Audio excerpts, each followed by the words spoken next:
Hey, what's up YouTube, and welcome to the channel. Today I'm going to be showing you how to make a 3D box. So there's two ways that you can start the command. You can either type in box as such, or if you come up to the top left where it says box, you've got a little drop down list and you can select it from there. So we're going to click box.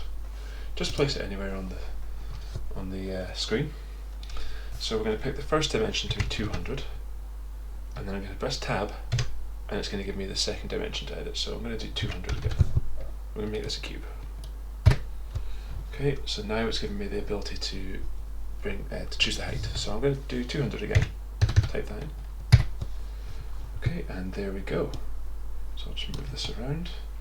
And there you have your box, or your 3D turret, your cube. Thanks for watching. Please like and subscribe.